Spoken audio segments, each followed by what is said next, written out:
Maintenant, quel regard portez-vous sur les formes de menaces qui sont faites depuis ces derniers jours par le ministre de l'administration territoriale, Paul Atanga? Pour nous, pour moi, le ministre de l'administration territoriale est un agitateur. Et quand je le vois, quand je le regarde, il transparaît dans son regard quelqu'un qui est la face visible d'un complot contre l'État du Cameroun. Le ministre Atanga Ndji me semble être quelqu'un qui est monté pour déstabiliser le pays. Je vous le dis parce que, de mémoire d'homme, de mémoire de Camerounais, j'ai jamais vu ce type de ministre au Cameroun. Je comprends que son comportement peut être un tout petit peu dicté par le nombre d'années qu'il a passé à l'école. Parce que ça aussi, il faut dire merci à Magellan qui a créé l'école.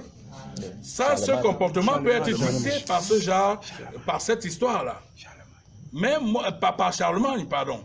Donc, admettons-le honnêtement, moi j'ai vu des ministres de l'administration territoriale qui se donnaient un peu de poids, un peu de kilos. Chaque fois que M. Atanga Ndji sort, regardez bien ses yeux. Vous avez l'impression qu'il est passé par une antichambre avant de venir parler aux citoyens camerounais. Et ça n'honore pas l'État du Cameroun. Pourquoi? Parce que c'est avant tout un ministre de l'administration territoriale. C'est-à-dire que celui qui est chargé de maintenir la paix. Mais un homme qui est chargé de maintenir la paix ne peut pas apparaître aux yeux des Camerounais comme un agresseur, comme quelqu'un qui a passé des mois et des semaines dans une cellule de prison, mais comme un agresseur, comme un vulgaire agresseur. Moi je dis, c'est incompréhensible et c'est inadmissible. Ça ne fait pas honneur à notre pays. Le président Paul Biya Sol sait pourquoi il l'a nommé. Parce qu'en réalité, nommer un personnage comme celui-là pose forcément un problème.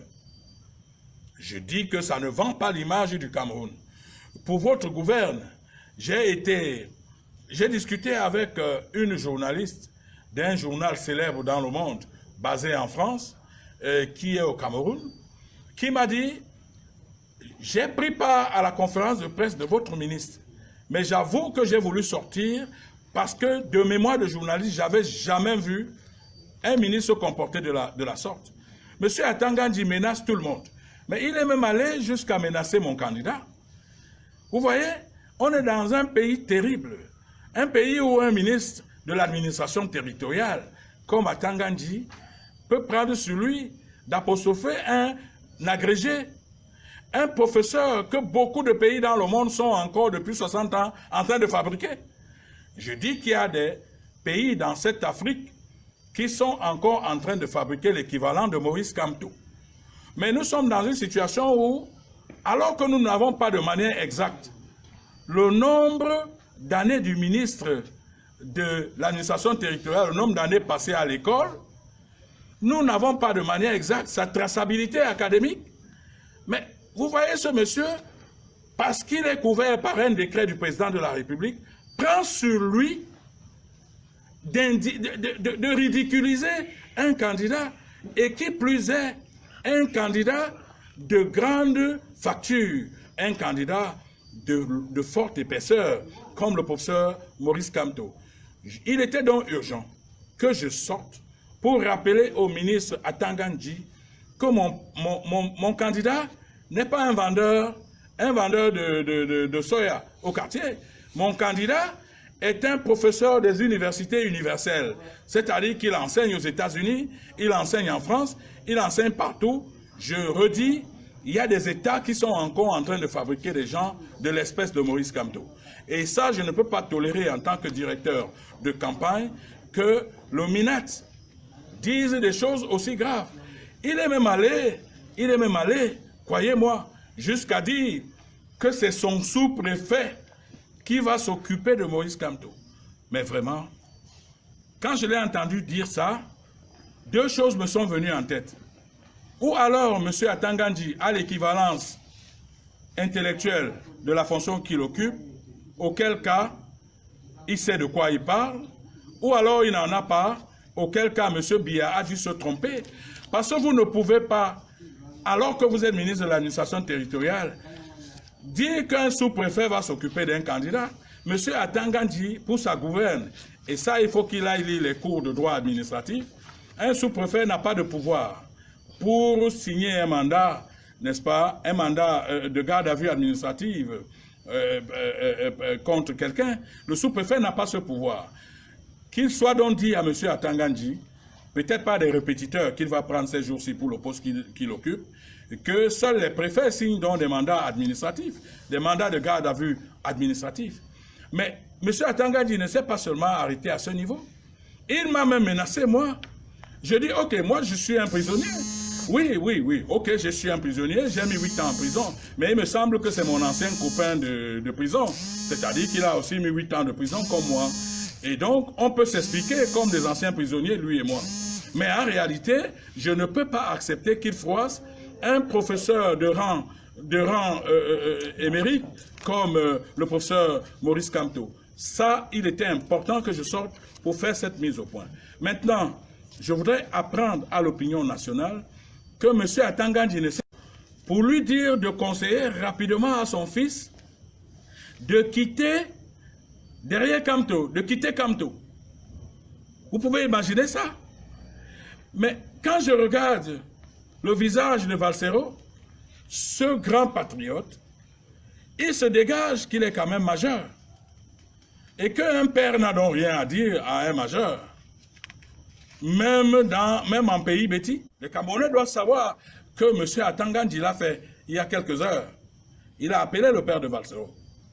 Alors, lorsque vous ajoutez à ceci le fait qu'il se comporte exactement comme si le Cameroun a commencé avec lui et que le Cameroun va finir avec lui, je voudrais rappeler à M. Atangandji qui a eu des prétentieux et des fougueux comme lui dans le gouvernement de M. Biya en 36 ans. Mais ils sont à Kondengui. Ça veut dire qu'au moment où il se comporte comme s'il est Superman ou Spider-Man, il faut qu'il sache qu'il y a des gens qui se sont comportés comme ça, mais qui sont à Kondengui. Donc, en fait, qu'il fasse très attention, parce que cette fois-ci, il n'a pas affaire à la vingtaine de gars qui l'ont pourchassé dans son village, comme un rat. Il a affaire à un peuple. Il a affaire à 2 millions de Camerounais. Il a affaire à 3 millions de Camerounais. Il a affaire à 5 millions de Camerounais qui, s'ils sont déchaînés, il n'aura plus moyen de faire valoir ses fameux pouvoirs de ministre de l'administration territoriale. Nous, on est un parti, on est une coalition légaliste. On est une coalition responsable. Nous n'avons pas besoin d'appeler le peuple camerounais à la révolte. Si M. Atangandji nous attend sur ce terrain, nous ne le servirons pas. Nous ne lui donnerons jamais cette occasion. Il doit savoir que le peuple camerounais est mature. Et ce peuple défendra son vote. Dès l'énoncé, dès le prononcé des résultats, ce peuple va défendre son vote sans avoir besoin que M. Kamto appelle à la révolte ou M. Paul-Éric Kingin appelle à la révolte. Moi, je n'ai pas besoin d'appeler à la révolte. M. Kamto n'en a pas besoin. Alors moi, je pense qu'il est question que M. Atangandji intègre qu'il est plutôt en train de s'attaquer à des millions de Camerounais. C'est pour ça que je vous ai dit tout à l'heure que quand je vois M. Atangandji, la première impression, c'est qu'il doit être un agent à la solde des gens qui est chargé de déstabiliser le Cameroun. Parce que jusqu'ici, le Cameroun est en paix. Le Cameroun est en paix, malgré nos revendications. Mais voilà un homme qui passe ses journées à menacer les candidats, comme si on se levait un matin pour devenir candidat. Ceci est vrai pour mon candidat, mais c'est aussi vrai pour les autres candidats. Les candidats méritent d'être respectés. Le Cameroun est l'un des rares pays au monde où on ne respecte pas le candidat. M. Cabral Libi mérite d'être respecté. M. Matomba mérite d'être respecté. Le pasteur Ndifort mérite d'être respecté. Tous les autres candidats méritent d'être respectés, y compris Joshua aussi et les autres. Je ne peux donc pas comprendre qu'un ministre de l'administration territoriale confonde le rôle d'un acteur de karaté dans les anciens films chinois à celui du ministre de l'administration territoriale. Comme il semble donc trop fort, et qu'il dit qu'il est trop fort, qu'il nous arrête donc. Mais qu'il nous arrête, mais qu'il prépare en même temps 20 000 cercueils, 2 millions de cercueils. Et il faut que ces gens sachent que le Cameroun appartient à tous les Camerounais. Le Cameroun, ce n'est pas une affaire d'Atangandji parce qu'il est devenu ministre, ou alors une affaire de Chiroma. Vous savez, le Cameroun est l'un des rares pays qui met sa parole entre les mains d'un mécanicien du chemin de fer. Vous savez que le ministre Chiroma, c'est un cheminot. Donc, on ne met pas la parole dans la bouche des mécaniciens du chemin de fer. On met la parole dans la bouche des gens qui ont appris un peu de diplomatie et qui doivent parler de manière réservée à leur vis-à-vis. Ici, là, nous avons droit à un film de karaté chinois où nous voyons des ministres se comporter comme des gamins du quartier. Alors, si c'est dans ces conditions qu'ils entendent nous faire taire, nous, on leur dit qu'on ne se taira jamais devant de telles menaces. On ne menace pas un gars qui a mis 8 ans en prison. On ne menace pas un gars qui considère la prison comme le Hilton. Parce que pour moi, la prison est comme le Hilton.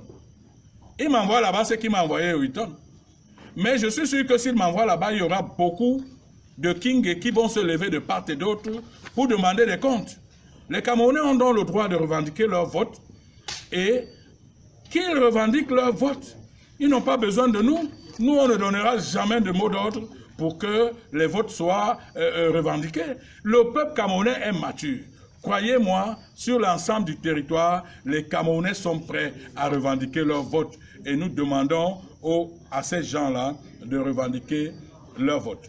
Maintenant, s'il vous plaît, je parlais des différentes provocations du ministre Atangandji et du système en place. En réalité, ils veulent qu'il y ait émeute pour qu'on nous fasse porter la responsabilité. Moi, j'en sais quelque chose, puisque j'ai été poursuivi pour les émeutes de février 2008. J'étais couché chez moi. Mais on a dit que non. Pourquoi le maire est couché?